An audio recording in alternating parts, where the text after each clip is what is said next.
안녕하세요. 저는 결혼한 지 3년 된 30대 중반의 가정주부입니다. 시어머니가 결혼도 하기 전에 시집간 신우한테 제 재산 내주라며 말도 안 되는 억지를 쓰시길래 재산 대신 남편을 내주었습니다.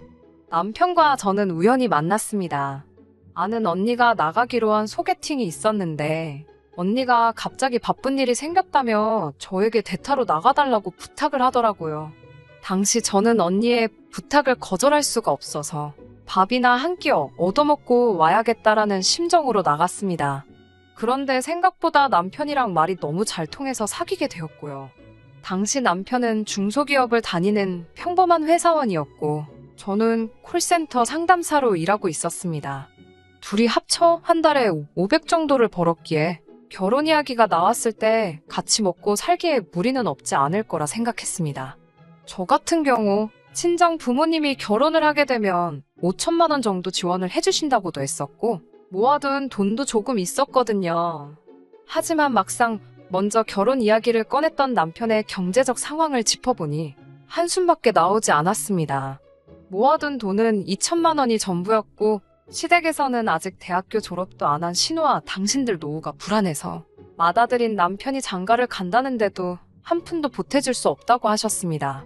사귄 지 1년도 되지 않아 결혼을 약속한 마당에 시댁에서 그렇게 나오니 이 결혼을 하는 게 맞는 건가라는 고민을 하게 되더라고요.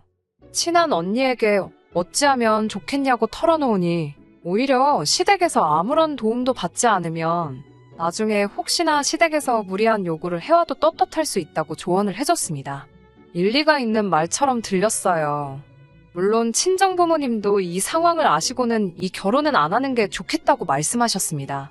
저는 돈이라는 게 있다가도 없는 거고 없다가도 있는 거 아니냐며 며칠 동안이나 친정부모님을 설득해야만 했어요. 그렇게 어려움을 이겨내고 남편과 저는 서로에 대한 믿음과 사랑으로 결혼을 하게 되었습니다.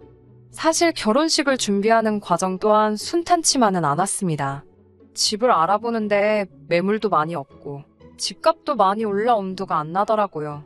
남편과 제가 며칠 동안 머리를 맞대고 고민해봐도 빠듯한 예산으로 매매는커녕 전세도 쉽지 않았거든요. 결국 저희는 제대로 된 집을 사기 전까지는 가전제품이 풀옵션으로 갖춰진 오피스텔에서 살기로 했습니다. 13평 남짓한 원룸이 전부였지만 신혼이니까 견딜 수 있겠다는 자신감이 있었네요. 결혼식을 며칠 앞둔 어느 날이었습니다. 하루는 일을 마치고 집으로 가려는데 시어머니께서 전화를 해오셨습니다. 시간 되면 시댁에 잠깐 들렸다 가라고 하시더라고요. 참고로 제가 일하는 직장과 시댁은 지하철로 30분 정도 걸리는 거리입니다. 저는 알겠다 하고 남편에게 전화를 걸어 지금 당신네 집에 가는데 당신도 있는 거 맞냐고 물었어요. 그러자 남편은 오늘 야근이라며 시어머니께서 왜 저를 부르시는지 짐작 가는 바가 없다고 하더군요. 남편도 없을 거라고 하고 이유도 모른다 하니 얼마나 긴장이 됐는지 모릅니다. 집에 도착했을 때가 7시 반쯤이었는데 시부모님과 신우가 식사를 막 마쳤는지 시어머니께서 식탁을 치우고 계셨습니다. 저에겐 밥 먹었냐 한마디 묻지도 않으시더라고요. 주신다고 해도 자리가 불편해 먹을 생각도 없었습니다만 묻지도 않으시니 마음이 상하긴 했어요. 치우는 걸 도와드려야 하나 잠시 생각했지만 신우도 거실에 누워서 TV 보고 있고 아직 결혼도 안 한 데다가 제가 먹은 식사도 아닌데 제가 부엌에 들어가서 살림에 손을 대는 게 예의가 아닌 것 같기도 했고요. 그래서 약간 마음이 불편하긴 했지만 신우 옆에 가서 앉아 있었습니다. 곧 시어머니가 저를 식탁으로 부르시더니 결혼하면 오피스텔에서 산다는 게 사실이냐고 물으셨습니다. 그럼 혼수는 어떻게 할 거냐고도 물으셨고요. 이때 저는 뭐라도 사주시려고 물어보시는 건가 싶어서 아주 잠깐이지만 기대를 품고 감사함까지 느낄 뻔했습니다. 저희가 이사가려는 오피스텔은 풀옵션이라서 대부분 필요한 게 구비되어 있어 따로 살 건 없을 것 같다고 말씀드렸어요. 그러자 시어머니는 제가 생각지도 못한 말씀을 하셨습니다. 저더러 맏며느리 자리로 시집을 오면서 혼수도 없이 맨몸으로 올 생각인 거냐고 물으셨어요. 순간 제가 벙쪄서 아무 말도 못하고 있으니까 다른 집은 맏며느리가 들어오면 시댁 살림도 바꿔주고 시모밍크에 신우 명품백 사주는 게 기본이라던데? 넌 아무것도 안 할 생각이냐고 물으시는 거예요. 혼수도 없이 시집 오겠다는 걸 보니 한두 개 받는 걸로는 끝나지 않겠다고 하시는데 노골적으로 저한테 못 뜯어가시겠다는 투지까지 보여주시더라고요. 황당하고 어이가 없어서 남편도 저희 집에 맞사위로 장가오는 건데 아무것도 안 해오지 않는다고 말씀드렸어요. 그러자 사위는 백년 손님이란 소리 모르냐고 물으시면서 저더러 말 한마디를 안 잰다고 되바라졌다고 그러셨어요. 저는 일단 아드님하고 이야기를 나눠보시라고 제가 드릴 말씀이 없다고 말씀드리고 자리에서 일어났습니다. 신우는 거실에서 시어머니와 제가 하는 이야기를 엿듣기라도 한 건지 연신대박이라며 저를 어이없다는 눈으로 쳐다보고 있었습니다. 집으로 돌아오는데 생각할수록 괘씸하고 어이가 없더군요. 저는 바로 남편에게 전화를 걸어 방금 있었던 일을 이야기하며 그냥 우리 결혼은 없던 일로 하자고 했습니다. 남편은 시어머니가 그럴 줄은 상상도 못했다며 저에게 미안하다고 했지만 제 머릿속은 온통 헤어져야겠다는 생각뿐이었습니다. 하지만 막상 집에 도착하니 방 안에 쌓여있는 청첩장들이 눈에 들어오더라고요. 벌써 나이가 30을 넘었는데 주변에 파혼했다 소리를 어떻게 하나 싶고 부모님 체면에 제가 먹칠을 하는 것 같아서 죄송스럽고 마음이 복잡했습니다. 그 와중에 남편에게선 미안하다며 자기가 시어머니하고 제대로 단판을 짓겠다고 못 들은 걸로 해달라고 계속해서 전화와 문자가 쏟아졌어요. 결국 저는 남편의 말을 믿어보기로 했어요. 남편이 시어머니를 잘 구워 삶은 건지 시모의 그러한 요구는 결혼식을 올릴 때까지도 더는 별 말씀이 없으셨습니다.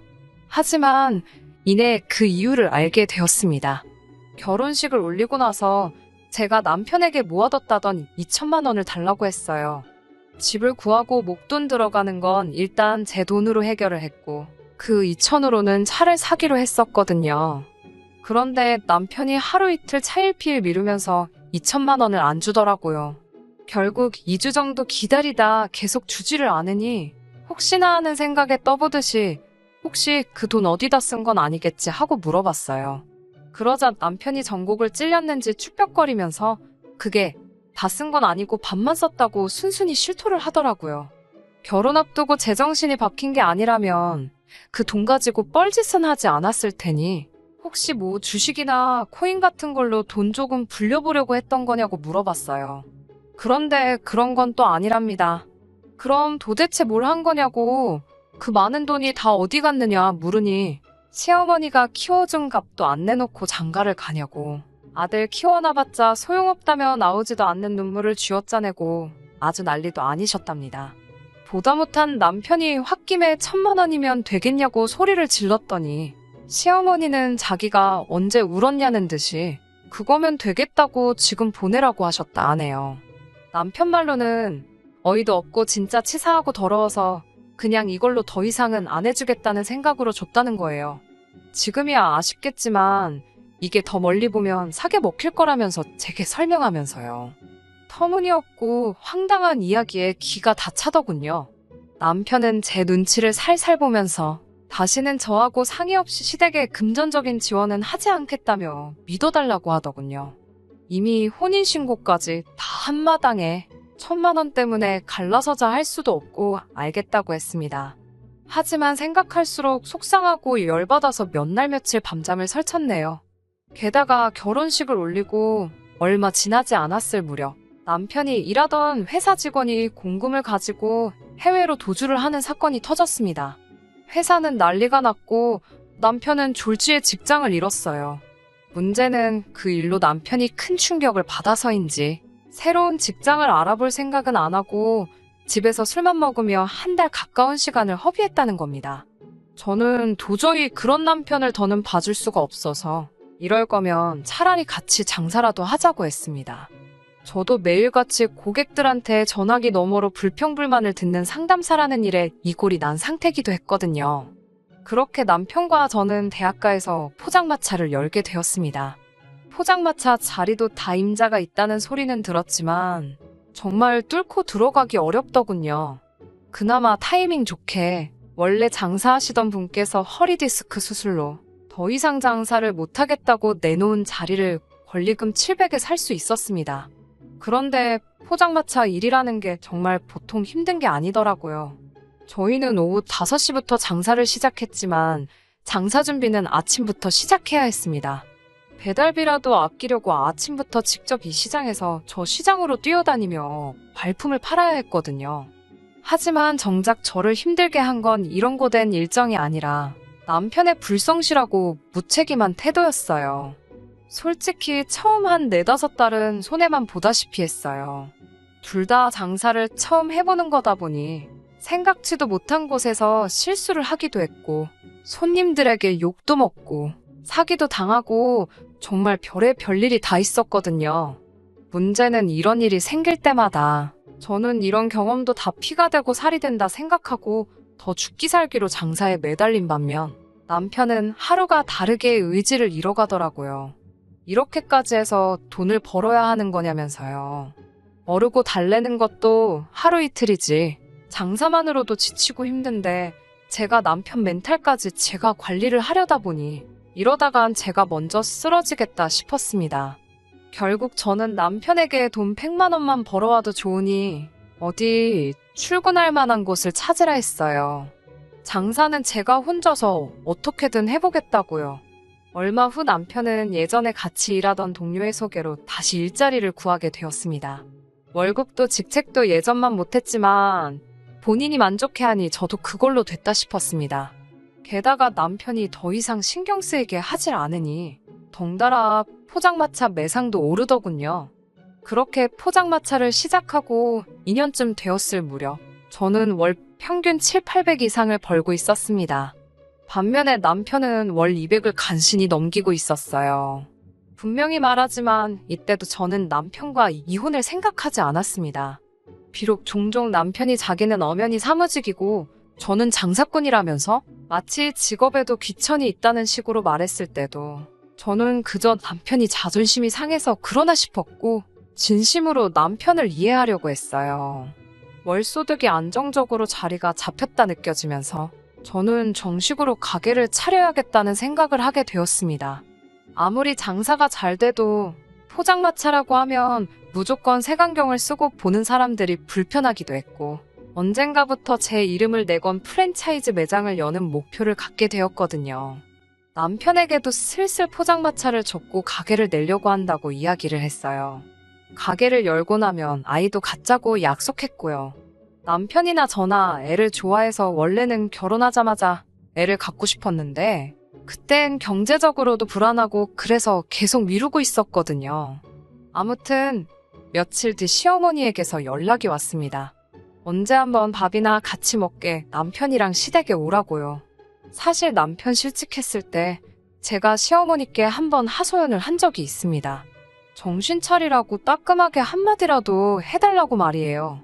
그런데 시어머니께선 저에게 네 남편이니 네가 간수를 똑바로 해야지 왜 나한테 와서 떠넘기냐고 하셨어요. 그 말씀에 제가 정말 너무 실망해서 그 이후로는 정말 명절이나 생신 때 아니면 연락 안 하고 지냈습니다. 전화를 받은 주말에 점심 식사를 하러 시댁에 갔습니다. 당시 결혼한 지 햇수로 3년 차였는데 부끄러운 이야기지만 처음으로 시어머니가 차려주시는 밥을 다 먹어봤네요. 도대체 무슨 말씀을 하시려고 이렇게 잘해주시나? 돈이라도 빌려달라고 그러시는 건가? 얼마나 빌려달라 하시려고 이러시지 별 생각이 다 들더라고요. 한 500까지는 빌려드려도 되지 않을까 그런 눈치를 보면서 식사를 했습니다. 이윽고 식사를 마치고 시어머니와 신우 그리고 남편과 저 4사람이 거실에 모여 앉았습니다.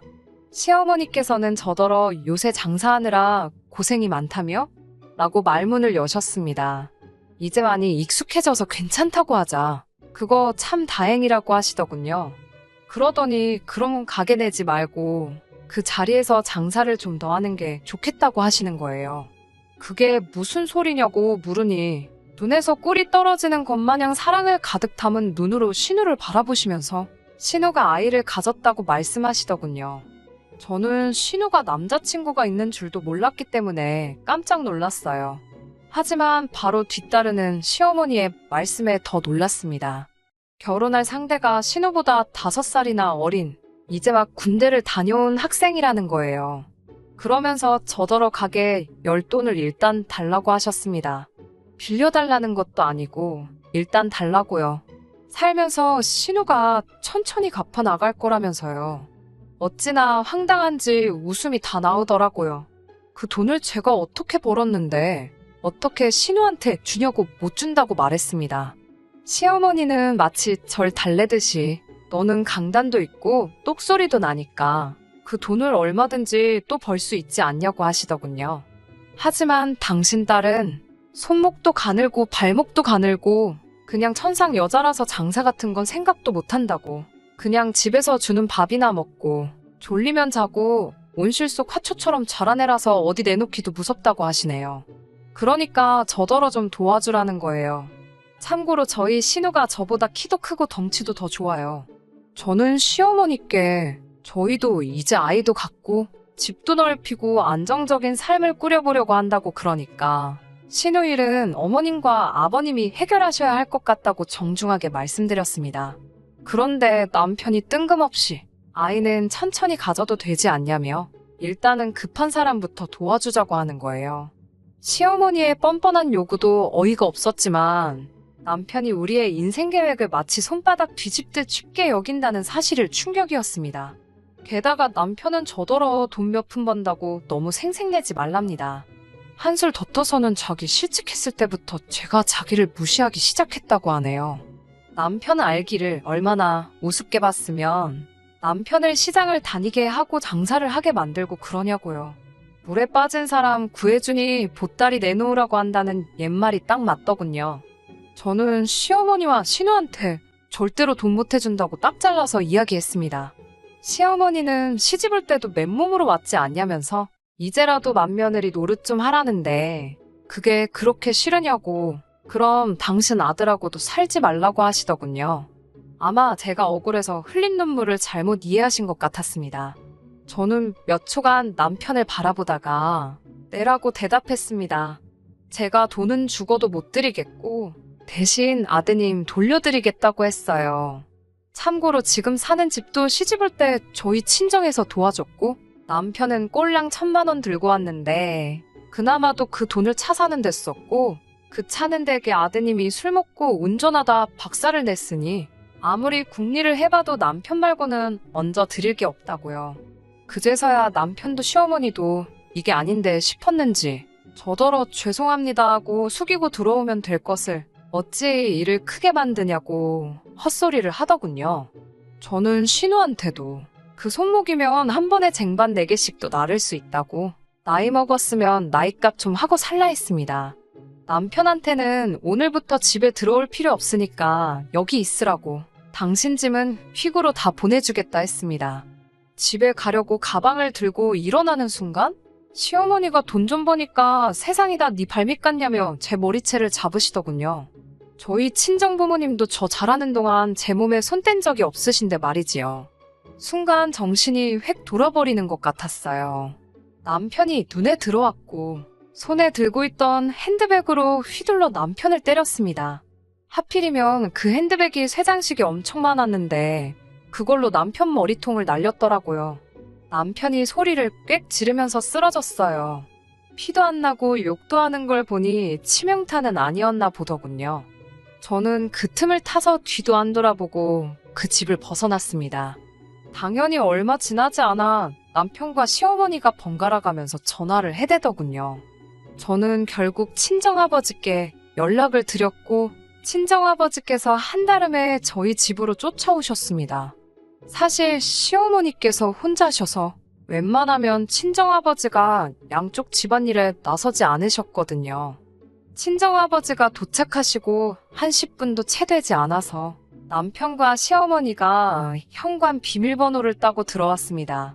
현관 문이 열리면서부터 욕을 내뱉던 두 사람은 저희 친정아버지를 발견하곤 갑자기 합주기가 되더군요. 친정아버지가 평소에도 우리 딸을 이렇게 대한 거냐며 남편 멱살을 잡았습니다.